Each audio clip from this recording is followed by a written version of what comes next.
চরমনাই পীরের দল এখন শরিয়া নামে মানুষের সাথে ধোঁকাবাজি করতেছে।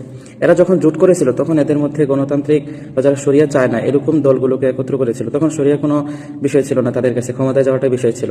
এখন যখন ক্ষমতার ভাগাভাগি মিলে না, উপযুক্ত তেমন একটা পায় না, এখন তারা বলে যে তাদেরকে ক্রিটিসাইজ করছে, এখন যায় তারা এখন শরিয়ারা বলিয়া উড়াচ্ছে। অথচ এরা যুগে যুগে শরিয়ার বিরোধিতা করছে ভাই।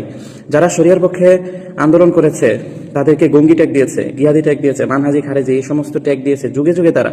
আওয়ামী লীগের এত বছর দুঃশাসনের আমলে তারা ছিল মায়ের কোলে শিশুর মতো, একদম নিরাপদ সেফ জোনে ছিল তারা। বারবার মানুষকে প্রতারিত করে সেফ এক্সিট নিয়ে চলে গেছে এরা। এদের বৈশিষ্ট্য ভাই এটা। এখন এরা রাজনীতিতে আসছে কেন জানেন না? পিয়ালি ব্যবসা ভাটা পড়ছে, বংশ পরম্পরায় পীর তো মানুষ এখন আগের মতো আর এতটা বোকা না, আগে তো যেমন কইতে এমনই। পিয়ালি ব্যবসা ভাটা পড়ছে, এখন রাজনীতিতে আসছে মানুষকে প্রতারিত করার জন্য, বুঝছেন? এরা মানুষকে দুনিয়া বিমুখী সবক দেয়, অথচ এদের ধন সম্পদ টাকা পয়সা দেখলে ভাই মাথায় হাত দিবেন। দুনিয়া কি পরিমাণ এরা কামাচ্ছে, মানুষকে দুনিয়ার বিমুখতার সবক দেয়, অথচ এরা দুনিয়ার পাহাড় জমাচ্ছে। তো পিয়ালি ব্যবসাতে এখন আর তেমন একটা চলে না, এখন রাজনীতিতে এসে ব্যবসা জমজমাট। তো বুঝেন নাই, রাজনীতিতে বাংলাদেশের প্রেক্ষাপটে রাজনীতি কিন্তু একটা চমকপ্রদ বিষয়, বুঝেন নাই? রাস্তার টোকায় যদি এসে রাজনীতি করতে যায় না, কোটিপতি হয়ে যায়, এমন একটা অবস্থা, এমন দুর্গন্ধ পচাযুক্ত একটা রাজনৈতিক ব্যবস্থা বর্তমান বাংলাদেশে।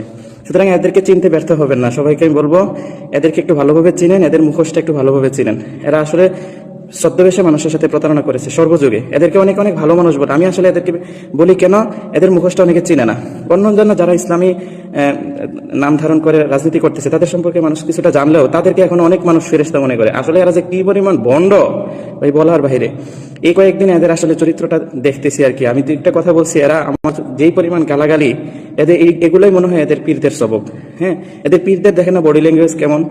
আল্লাহ তাআলা এদের চক্রান্ত ধ্বংস করুক, আল্লাহ তাআলা এদের চক্রান্ত থেকে মুসলিম উম্মাহকে হেফাজত করুক। আমাদের একতাবদ্ধ হওয়া দরকার তাওহীদের পতাকা তলে। প্রকৃতপক্ষে ইসলামী বিপ্লবের জন্য আমাদের যেভাবে পারি সেভাবে প্রস্তুতি নেওয়া দরকার। কিন্তু বর্তমান প্রেক্ষাপটে অন্তত সন্ত্রাস, চাঁদাবাজি এবং দুর্নীতি এই সকল বিষয় থেকে মুক্ত হয়ে একটি অন্তত ডানপন্থী সরকার দরকার, যেমন মিশরের মুরসির মতো এবং তুরস্কের এরদোয়ানের মতো। এরকম একটি কামাল আতাতুর্কের দুঃশাসনের চেয়ে তুরস্কের রিসেপ তাইয়িপ এরদোগানের শাসন মোটামুটি তুলনামূলক ভালো।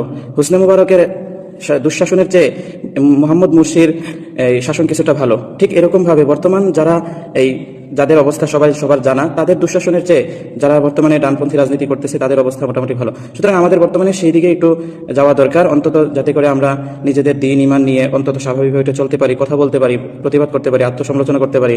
সেজন্য একটি ডানপন্থী সরকার দরকার। আমি সবাইকে বলবো সেই দিকে আমাদের আসলে এখন মনোনিবেশ করা দরকার। এরা আজীবন ফাতরা ছিল, ফাতরাই থাকবে, কোনোদিন এরা ভালো হবে না, নসিহা গ্রহণ করতে পারে না, সমালোচনা হজম করতে পারে না, এরা আসছে রাজনীতি করতে, বুঝছেন?